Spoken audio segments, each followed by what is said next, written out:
a consolidação desta parceria lançada em 2009 pela FAO, Andef e AMAG. O Fórum nasceu para debater o papel da ciência e das inovações tecnológicas para o desenvolvimento sustentável. Com esse claro objetivo, o Fórum se tornou uma das iniciativas que integra o calendário da Semana Mundial da Alimentação. O esforço não é pequeno, mas se justifica. Dessa forma, juntos, estamos renovando e ampliando a iniciativa da ONU, que no dia 16 de outubro de 1981 lançava um esforço mobilizador para impulsionar a agricultura nos países pobres e em desenvolvimento. Naquele 16 de outubro era criado o Fórum Mundial da Alimentação, o Dia Mundial da Alimentação, mais tarde estendida como semana. Todos os anos, mais de 150 países celebram este evento. Trata-se, portanto, de um esforço para conscientizar o conjunto da humanidade sobre a difícil situação que enfrentam as pessoas que passam fome e estão desnutridas, e promover em todo o mundo a participação das pessoas na luta contra esse drama. Os prognósticos da FAO, que provavelmente serão comentados pelo Elton, indicam, digamos, uma preocupação óbvia com a redução de cereais, o impacto que isso traz do ponto de vista de estoques.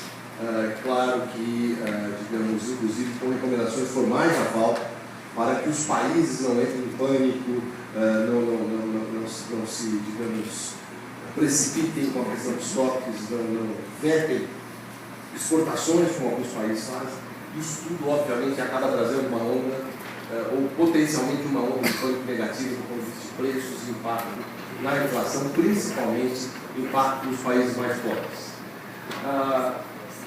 O que nós queríamos comentar é que nós estamos vivendo um século muito complexo, e a tendência dos preços de commodities agrícolas é uma tendência, digamos, crescente, não é uma tendência de queda como nós tivemos no século XX. Nós saímos de um século XX, que era um século que nós tínhamos, digamos, muita oferta, que procurava a demanda, e os preços reais caíram durante todo o século, depois ao redor de 2% ao ano, enquanto que no século XXI a gente passa a viver uma inversão. Nós passamos a viver o século da demanda, em que a oferta corre para atender a demanda, e isso pressupõe, obviamente, um impacto em preços, que é o que nós estamos falando aqui. Portanto, fica muito claro, digamos, o foco e a importância do que se chama hoje globalmente da insegurança alimentar e da insegurança energética que a gente vive. Essas duas questões, portanto, estão muito claras, não é preciso fazer nenhum diagnóstico sobre isso. O que é preciso é que ações, de fato, efetivas aconteçam para a gente poder corrigir, ou para pelo menos reduzir esse nível de insegurança. Nós sabemos que, em primeiro lugar, o que é fundamental é que a expansão horizontal da produção, ela terá muito mais dificuldade e terá menor importância do que, de fato, a expansão da produtividade, os ganhos de produtividade. Portanto, para aumentar a produtividade das culturas, especificamente trazendo ao mercado inovação na forma de melhores sementes, biotecnologia e defensivos para proteger as culturas das pragas e doenças.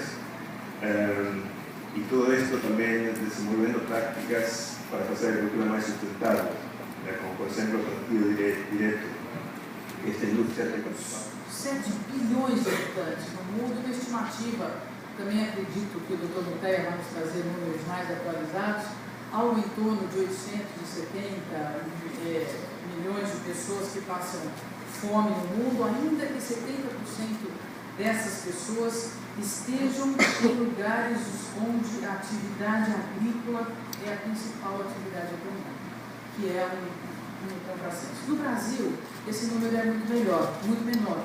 16, proporcionalmente, eu digo, 16 milhões de pessoas.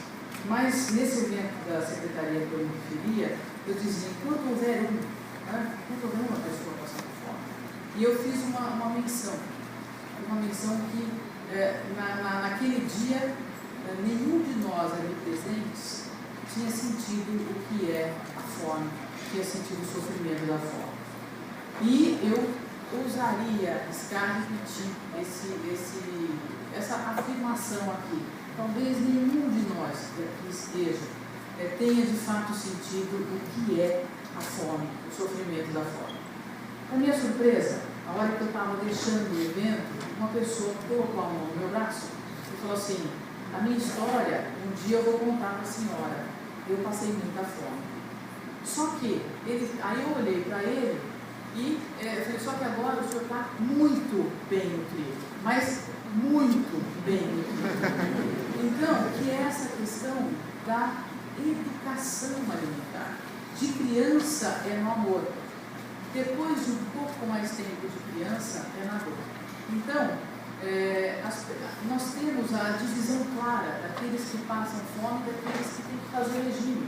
É dividido exatamente em dois. Por que isso? Salvo raras e invejáveis exceções. Né?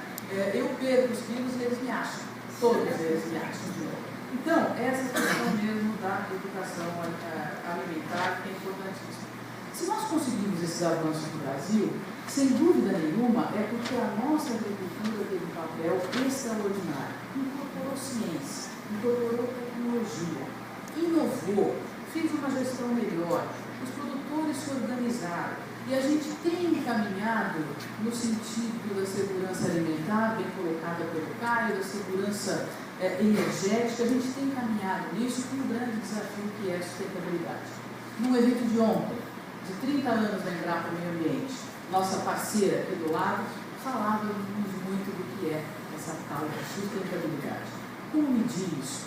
Como mostrar isso? Como demonstrar isso? Como fazer isso de fato aparecer nos balanços das empresas? Como de fato isso ser também uma nova adição de valor? A organização é um passo importante. E não por acaso, a Organização das Nações Unidas para a Alimentação e Agricultura também divulgou que o tema do Dia Mundial da Alimentação deste ano é de cooperativas agrícolas. Cooperativas agrícolas alimentam o mundo. Os novos dados da FAO. Vejam só, nós apresentamos aqui dois quadros.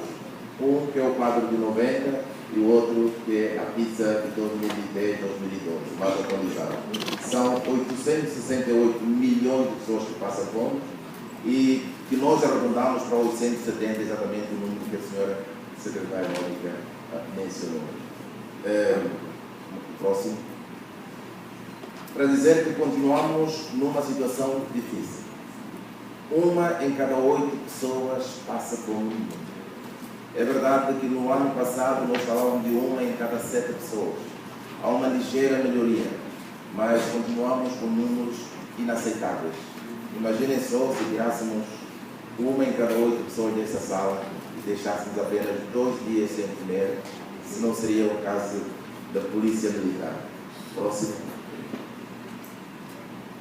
Desde 20 anos atrás, nós temos uma melhoria uma redução de cerca de 130 milhões de pessoas que passam. É o mapa da fome. E este é o da obesidade. Vejam só, os países que já resolveram o problema da fome começam a ter uma grande epidemia.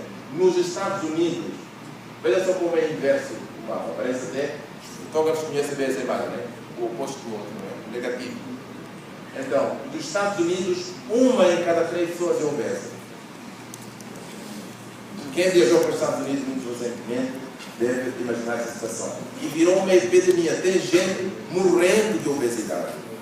Dessa tal alimentação equivocada que, pelos vistos aqui, as pessoas se preocupam muito, muito bem.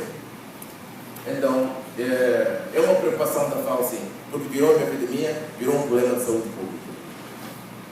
Próximo.